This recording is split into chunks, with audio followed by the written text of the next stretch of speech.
रा की मोटी हालतें पढ़ ली थी हमने। रा की कितनी किस्में हैं? 3 किस्में हैं। तो रा की मोटी हालतें हमने पढ़ दी थी। अब ये रा की बारीक हालतें, कौन सी हालतें हैं? बारीक। 6 हालतों में रा बारीक पढ़ी जाएगी। कितनी हालतों में? यानी रा की 3 किस्में बताई थी मैंने। रा की मोटी हालतें, रा की बारीक और रा की मुख्तलिफ़ी।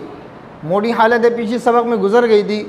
हाँ, इस सबक के अंदर बारीक हालतों पर जो है ना, यानी बारीक हालतें हम पढ़ाएंगे। क्या पढ़ाएंगे?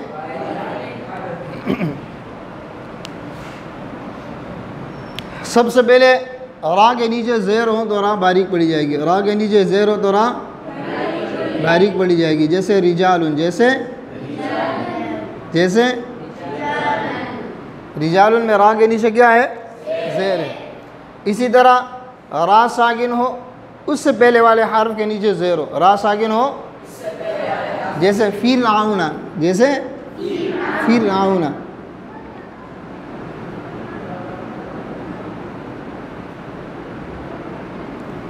सही है। पहला कायदा क्या है? रा के नीचे।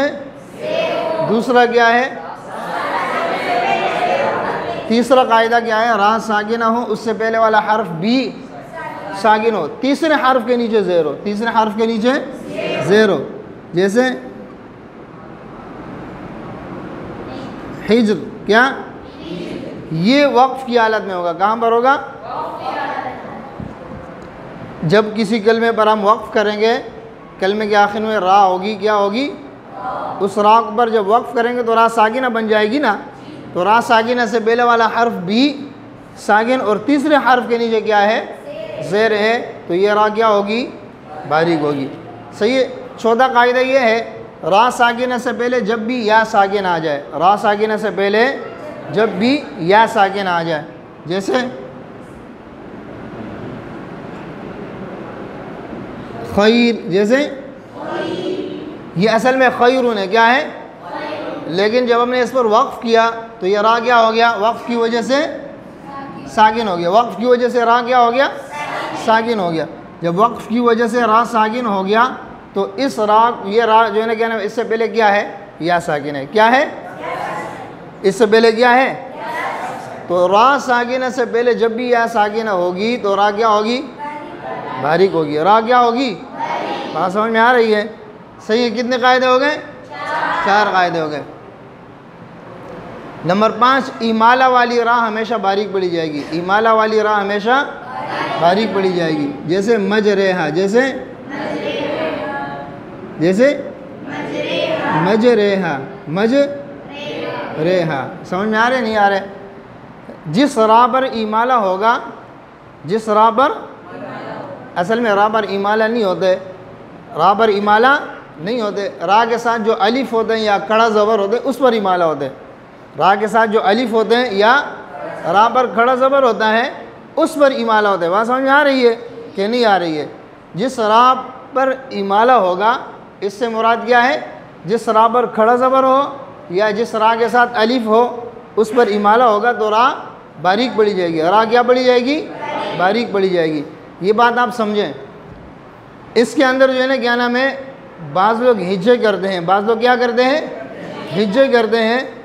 मीम जीम ज़बर मज रा कड़ी ज़ेर इमाला रे। क्या कहते हैं?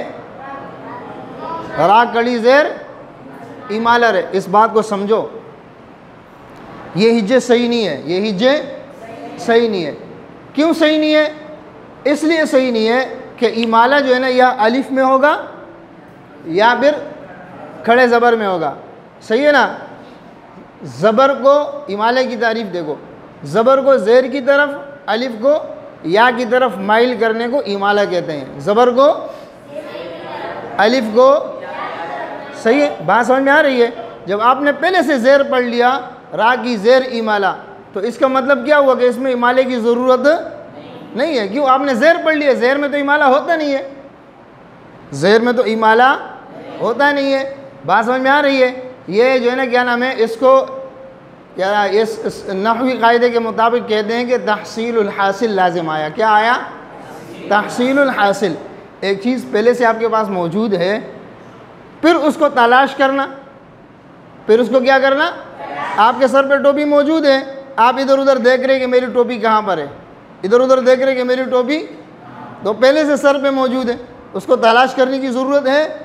हाँ, उसको हासिल करने की ज़रूरत है। एक चीज़ आपके पास पहले से मौजूद है, एक चीज़ आपके पास पहले से मौजूद है, आप उसको हासिल करने की ज़रूरत है नहीं है ना, तो इसको कहते हैं तहसीलुल हासिल। बात समझ में आ रही है? यानी ये जो ज़ेर आप कह रहे हैं कि रा की ज़ेर इमाला, रा की ज़ेर, हाँ बात समझ में आ रहा है? तो ज़ेर में इमाला, इमाला कब होता है? ज़बर में होगा, अलिफ में होगा। कड़ा ज़बर भी अलिफ के कायम मकाम है।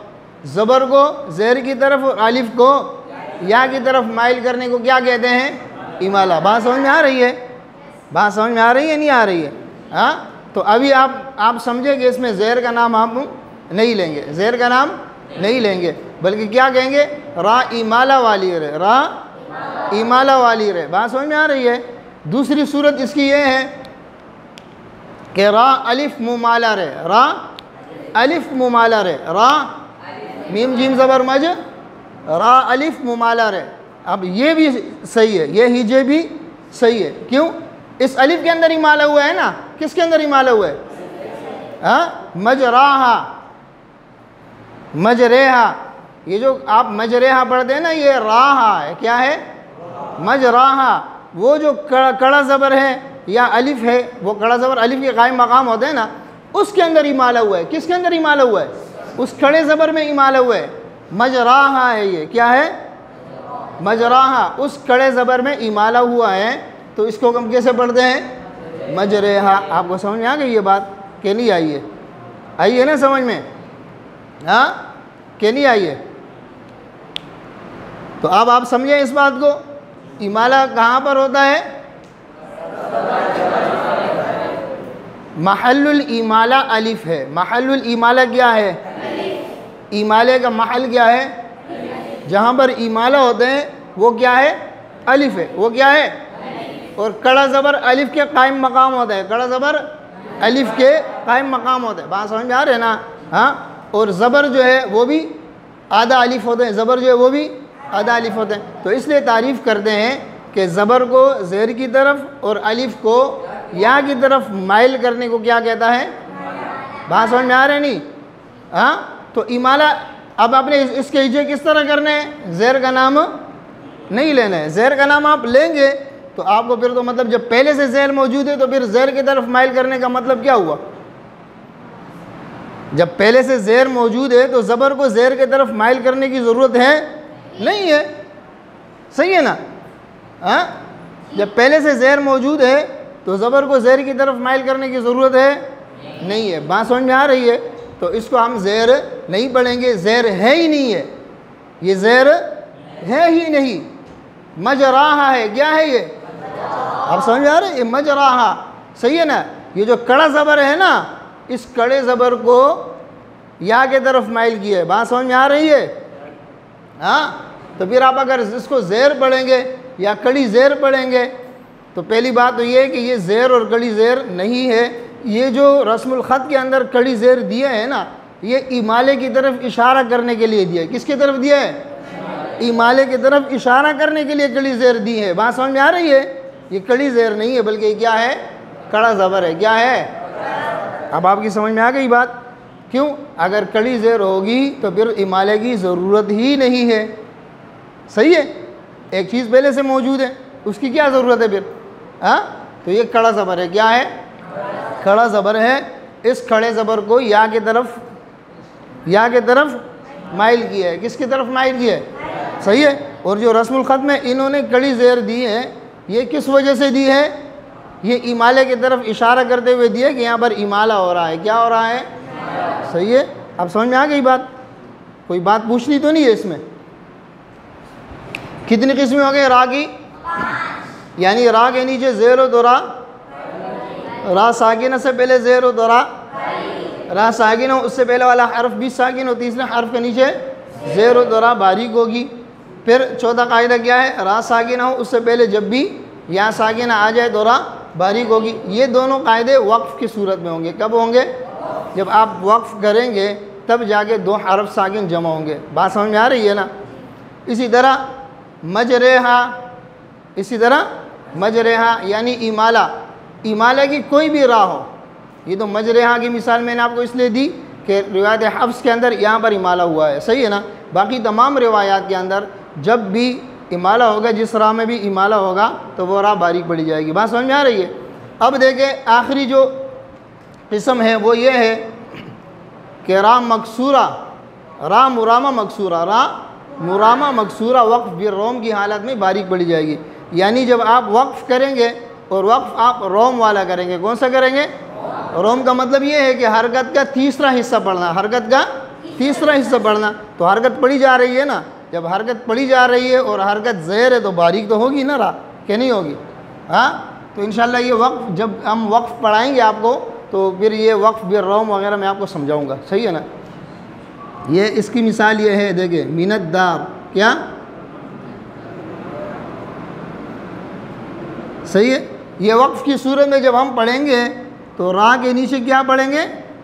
ज़ेर पढ़ेंगे और ज़ेर का तीसरा हिस्सा पढ़ेंगे। कौन सा हिस्सा पढ़ेंगे? तीसरा हिस्सा। यानी मुकम्मल ज़ेर नहीं पढ़ी जाएगी बल्कि ज़ेर का तीसरा हिस्सा, यानी इतना हल्का सा पढ़ेंगे कि करीब वाला सुन ले और दूर वाला ना सुन सके।